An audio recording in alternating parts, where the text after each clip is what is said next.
Depuis près de 4 mois, le monde est secoué par la crise sanitaire provoquée par le Covid-19. Et toutes les structures économiques dans le monde sont durement éprouvées. Le plus dur pour les entreprises, c'est de relever le défi en surmontant ces difficultés pour espérer survivre. Quels sont les fondamentaux de la gestion d'une entreprise? Quels peuvent être les effets d'une crise sur une entreprise? Et surtout, comment gérer une entreprise en période de crise? Ces différentes préoccupations seront explorées au cours de cette émission à travers notre thème du jour, la gestion de l'entreprise en période de crise, afin d'avoir une lisibilité claire quant au choix de gestion efficace pour assurer l'avenir de l'entreprise malgré la crise. Mesdames et messieurs, je suis très heureux de vous recevoir dans Ma réussite par l'entreprise, votre émission de leadership, d'impact spirituel et entrepreneurial. Alors pour la circonstance, nous sommes en compagnie une fois de plus du pasteur Nora Kodjo qui a l'habitude de nous entretenir et de nous enseigner sur divers thèmes. Je rappelle que le pasteur Kodjo, en plus d'être fondateur de la mission évangélique La Source, aide les entreprises et surtout les entrepreneurs et surtout les leaders à croître.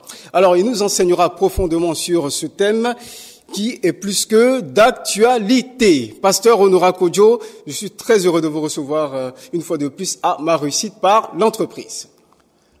Bonjour. Bonjour, pasteur. Alors, pasteur, je vous sens décontracté, assez relax. On dirait que la crise n'a pas d'effet sur vous, alors sur vos activités. On aimerait quand même en savoir un peu plus avant de rentrer dans le vif du sujet. Ben, la pandémie, elle est d'ordre général. Ça dépend de la façon dont on reçoit les informations. Aujourd'hui, tout le monde a peur et tout se trouve dans un confinement notoire. C'est qui est une bonne chose parce que c'est la riposte, c'est les termes de sécurité sanitaire qu'il faut respecter, qui viennent de l'OMS, qui viennent des pays industrialisés. Et je pense qu'il faut respecter certaines normes de sécurité pour une bonne prévoyance, prévenir, comme il est dit, vaut mieux prévenir que guérir. Mais il y a une chose qui est certaine, c'est que le virus appartient au monde de l'infiniment petit. Et s'il appartient au monde de l'infiniment petit, le virus appartient au monde invisible. Je pense que Dieu étant du monde invisible, le virus étant du monde invisible, celui qui peut avoir un impact sur lui, c'est bien le Seigneur. Et étant enfant de Dieu, je pense qu'il faut être très optimiste que Dieu n'a jamais abandonné ses enfants et qu'il fera quelque chose et que la pandémie va s'arrêter, vaille que vaille, coûte que coûte. Coûte que coûte, la pandémie va s'arrêter. Vous venez d'écouter le pasteur d'entre-deux-jeux. Il a foi, il est sûr que cette pandémie va s'arrêter. Donc c'est clair également que pasteur, à la sortie ou à la fin de cette émission, les chefs d'entreprise seront assez relax, ils auront des solutions idoines, parce que déjà ce que vous venez de dire, ça calme les esprits, ça apaise et surtout ça donne une certaine sérénité quant à l'avenir. Oui. Bon, je ne peux pas dire en matière d'affaires, sur le plan déroulement de la vie, simplement, je pense que les choses vont reprendre. Tout à fait. Mais au niveau commercial et industriel, il faut dire qu'ils auront à retrousser les manches. Imaginez une structure qui ferme un mois, sans chiffre d'affaires, l'argent ne rentre pas, il y a le quotidien qui n'est pas assuré, les encours, tout cela, bon.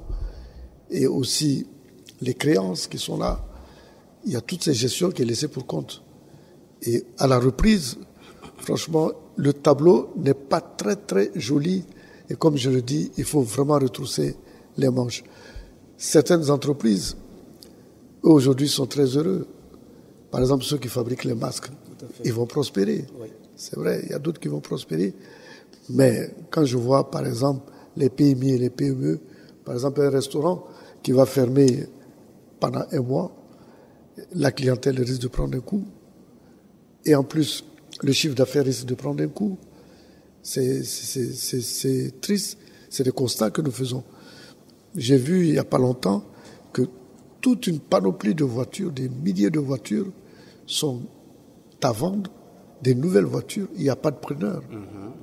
Bon, c'est pas évident que le premier jour que les preneurs viennent. même pendant le mois. Donc c'est une gestion des prévisions assez solides qui doivent le faire. Et j'ai vu que aujourd'hui, on entame le travail à la maison directement pour pallier à ces déficiences rapidement. Parce que bon, on peut traiter de beaucoup de choses à travers le net. Et ils se sont mis dans ce confinement à amener tout un chacun à travailler. On appelle ça le télétravail. Bon, en fait, je trouve que c'est déjà une amorce. C'est une amorce à la chose, mais de façon concrète, la reprise ne sera pas facile. La reprise ne sera pas facile, mais en tout cas, nous, on va essayer avec notre humble contribution et surtout l'apport très avisé du pasteur Kodjo d'aller dans un sens de gestion de crise efficiente et adaptée à la situation. Alors, pasteur, le premier point que nous allons aborder, je l'ai dit dans mon introduction, ce sont les fondamentaux, parce qu'une entreprise a des fondamentaux, les fondamentaux de la gestion d'une entreprise. Mais juste avant, il y a quand même une définition, comme cela se fait de tradition dans ma réussite par l'entreprise. Alors, en termes de définition, la gestion d'une entreprise, c'est la mise en application de la stratégie commerciale que l'on s'est fixée lors de l'élaboration du plan d'action de l'entreprise en s'appuyant sur tous les moyens dont celle-ci dispose pour réaliser les objectifs préétablis. Alors, pasteur, voici une définition basique que beaucoup d'économistes, beaucoup d'entrepreneurs, beaucoup d'hommes d'affaires connaissent, mais est-ce que, à travers, toute votre expertise, est-ce qu'on peut dire que cette définition, elle est limitée, elle est restreinte? Bon, en fait, vous voyez juste déjà, je le disais, parmi les fondamentaux, il y a le département commercial. C'est-à-dire que ça, c'est l'oxygène et l'oxygénation même de l'entreprise. Donc, si ça c'est déjà touché, c'est quand même grave pour une entreprise. C'est ce que je disais tout à l'heure. Et la reprise va toucher ce secteur. Et ce secteur doit être assez fort. Amen. Il y a toute une politique qui doit être mise en marche, je pense qu'avec le télétravail, pour conserver d'abord la clientèle. Il faut la fixer, il faut l'entretenir, voici. Il faut la booster. Bon, il faut faire en sorte que les cahiers de commandes tiennent, ne pas couper avec le cahier de commandes, parce que les charges sont là. Hein. Bon, ça dépend des pays. En Europe, ils ont des subventions pour les entreprises. Mais nous qui sommes des pays africains, on n'a pas de subventions. Voici. Les charges sont là, les charges ne vont pas changer, que ce soit les charges d'électricité, le personnel, ça va varier un peu. Donc, on est obligé de toucher à un des fondamentaux que vous avez dit. C'est le principal d'ailleurs, c'est par là que l'argent vient. Entretenir la clientèle, développer une zone de confiance, et maintenir les commandes qui ont été lancées, les encours. Je pense que c'est un travail ardu qui doit être fait. Bon, maintenant, il y a une chose qui est sûre et certaine, c'est que la plupart des entreprises composent sans voir la partie spirituelle. Bon, dans la partie spirituelle, la Bible dit que si l'Éternel ne bâtit, celui qui bâtit, bâtit en vain. Bon. Et si l'Éternel ne veille, celui qui veille, veille en vain. Si l'origine de la société est basée sur Dieu, c'est sûr et certain que le temps de confinement de coronavirus est déjà pris en compte par Dieu. Voici. Et si c'est pris en compte, c'est lui qui veille. Il va assurer des bons débouchés. Pourquoi? Parce que, comme je le dis tout le temps, tous les objectifs d'une entreprise se trouvent être dans le futur, qu'on appelle le lendemain. Et le lendemain, c'est le ciel, le lendemain, c'est Dieu, et c'est lui qui est capable de tout faire, puisque avant que le coronavirus soit, il le savait. Voici. Et c'est lui qui va permettre à l'entreprise de pouvoir passer ce cap. D'accord, ok, merci pasteur. Bon, ça c'est basique, hein. C'est quand je vous le dis, bon, vous dites, bon, c'est comme à l'école primaire.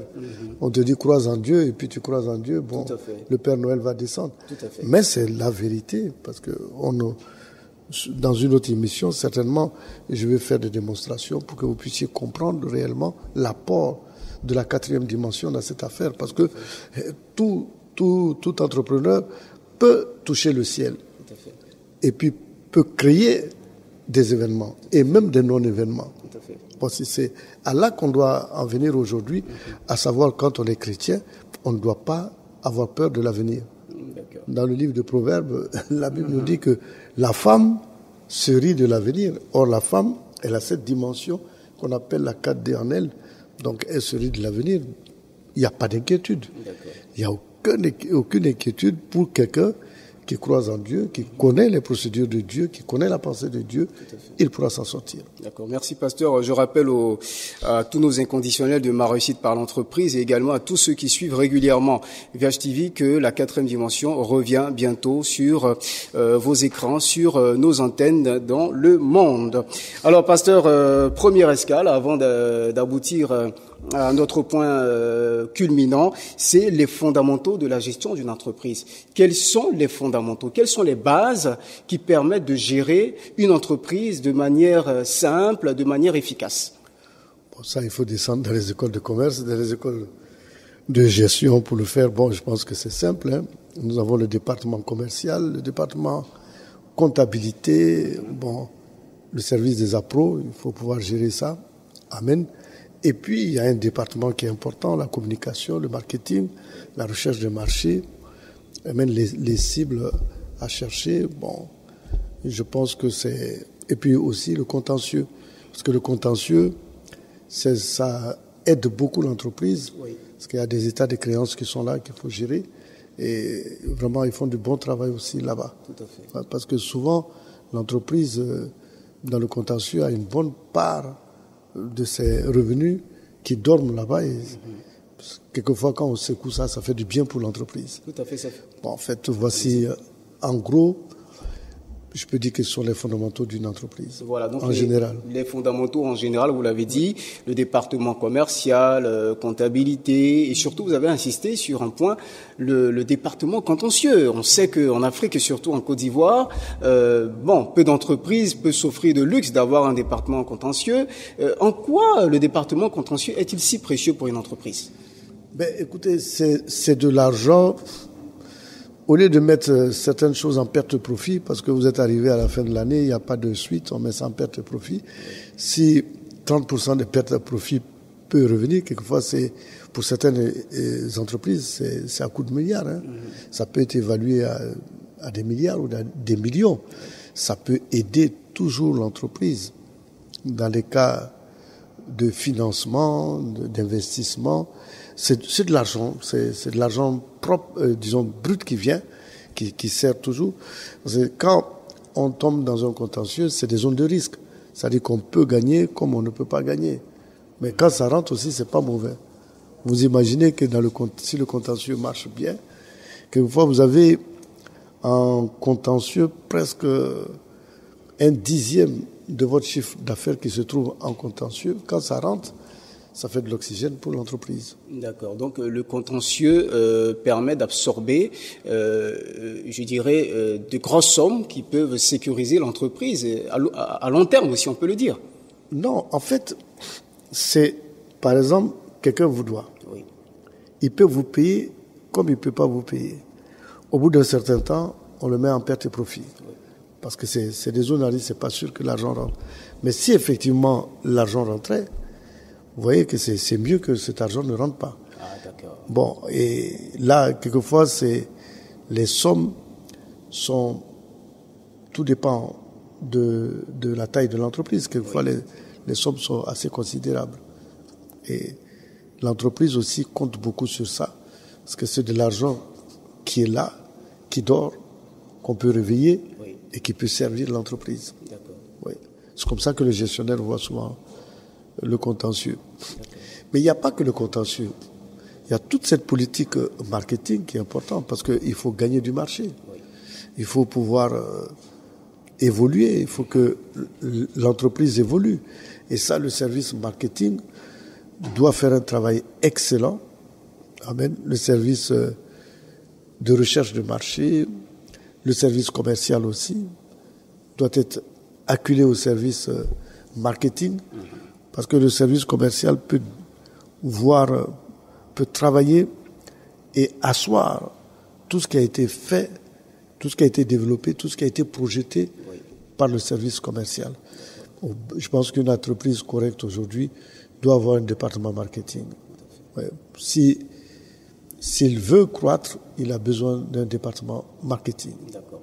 Alors, pasteur, juste avant d'arriver sur le deuxième point, le deuxième volet de notre entretien, comment expliquer que certaines entreprises, parce qu'on le sait, hein, lorsqu'on crée une entreprise et on s'alloue les services, par exemple, d'un centre de gestion agréé, dans les statistiques, j'ai fait un peu des recherches, il se trouve qu'une entreprise a 99 ans de vie.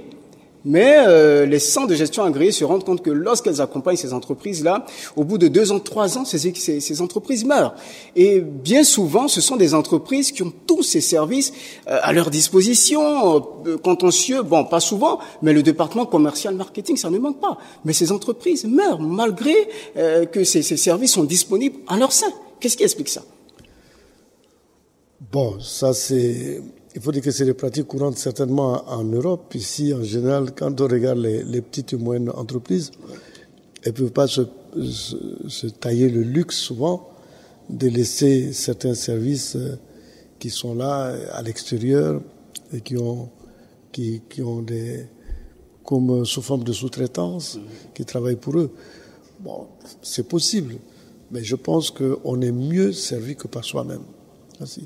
Si dans l'entreprise, au lieu de donner quelque chose, un département ou de confier certaines tâches à des personnes à l'extérieur, si ça peut être fait à l'intérieur, surtout dans le département commercial, tout ce qui touche le département commercial, la croissance de l'entreprise, les prévisions et consorts, il serait souhaitable que ce soit en interne.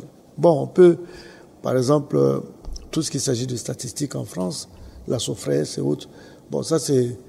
et d'autres structures qui, par exemple ici, si on a envie d'avoir des données, on est obligé de s'adresser à la douane.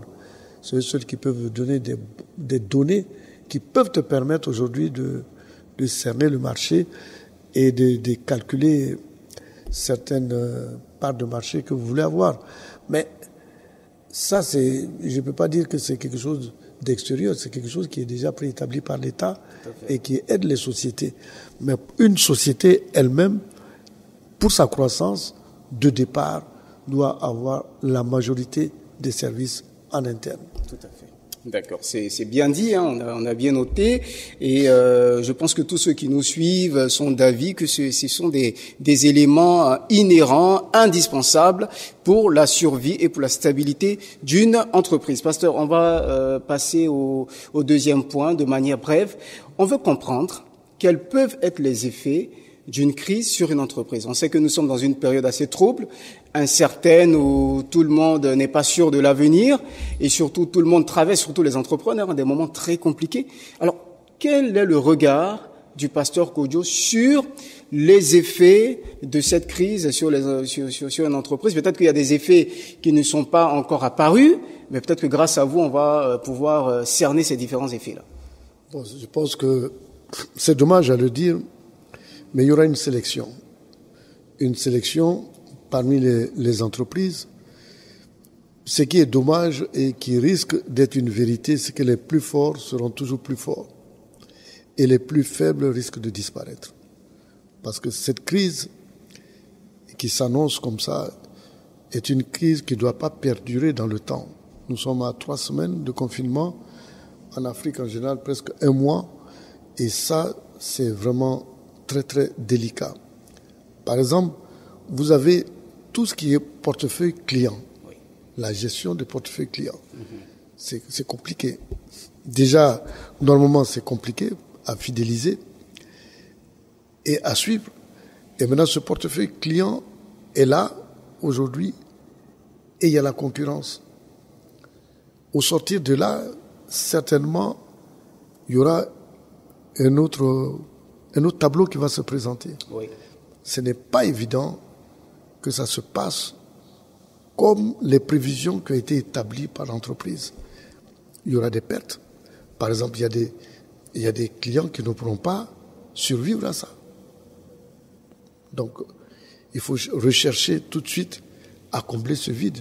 Parce que l'entreprise a des charges. C'est pas quand on va sortir du coronavirus que les charges vont être diminuées par 2. Même s'il y a une allocation au niveau de l'État, Oui, tout à fait. bon, une subvention, mais elle n'est pas pérenne. Elle n'est pas du tout pérenne. C'est-à-dire qu'il y a un temps où il faut arriver à fonctionner soi-même. Il y a la réalité, il faut fonctionner. Et là, le portefeuille client risque de prendre un coup. Et il y a d'autres, par exemple, qui sont en train de voir ce système, comme je le dis, Oui. les Européens, tout de suite, la prise en charge de ce portefeuille client par le télétravail. Tout à fait.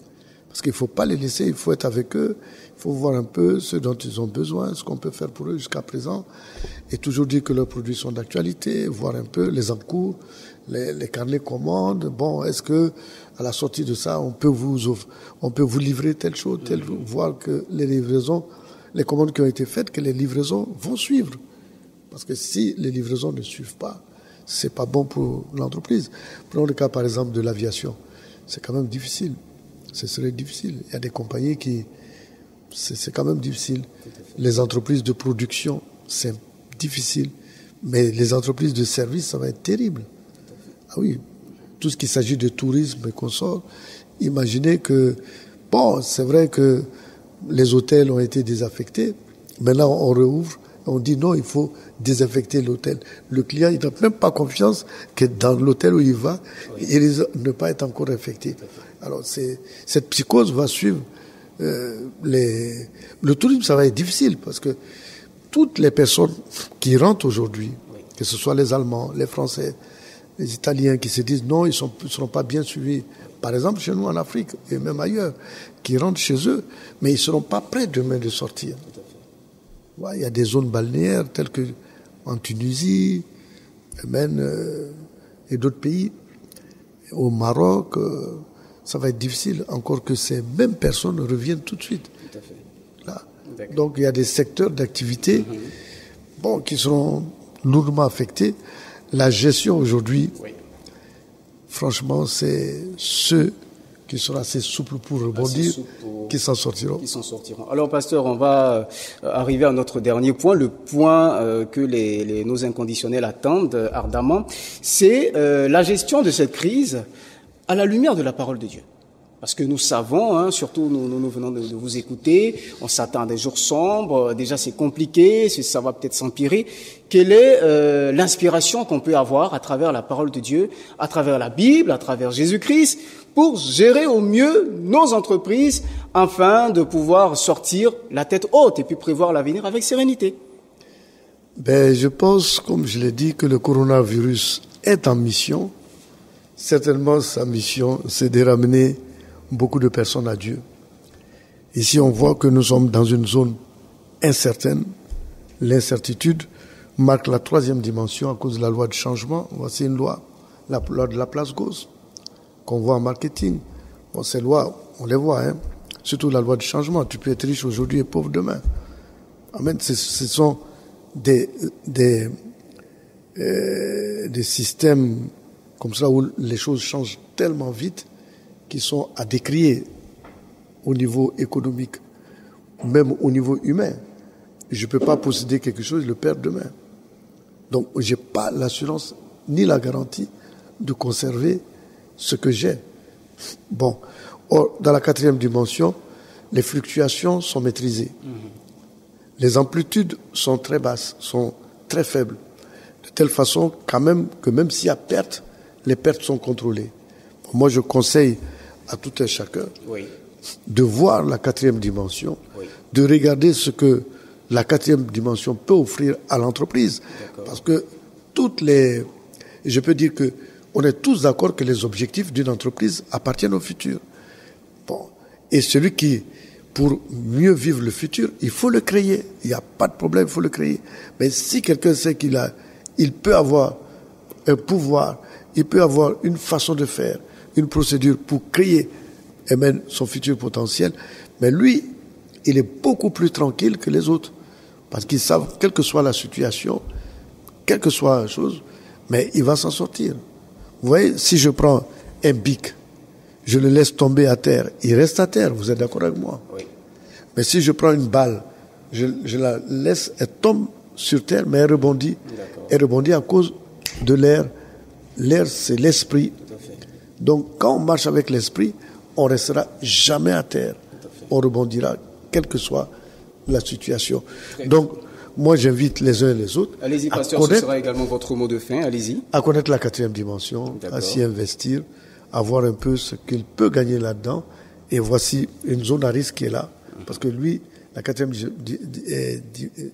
dimension, on gère les risques. On gère les risques, d'accord. Et dans cette situation, la meilleure façon, on dit toujours, vaut mieux prévenir que guérir. Ok, merci pasteur de nous rappeler cette maxime. Nous tenons à vous dire un grand merci pour votre intervention brillante. C'est vrai que c'était pas assez long, mais c'était brillant, surtout avec la complexité du thème. Quant à vous, chers abonnés, téléspectateurs et inconditionnels de VHTV et tous ceux qui nous regardent à travers le monde, en tout cas, nous vous remercions d'avoir suivi ce nouveau numéro de Ma réussite par l'entreprise. On traitait le thème la gestion d'une entreprise en période de crise. On était avec le pasteur Honora Kodjo qui nous a gratifié d'un très bel enseignement de manière approfondie. Continuez de nous suivre partout dans le monde à travers nos canaux, notamment App Store et Google et Play Store. Et puis VHTV, c'est la vie épanouie. N'oubliez pas les gestes recommandés pour stopper le coronavirus. Stop au coronavirus avec VHTV. Merci et bye bye.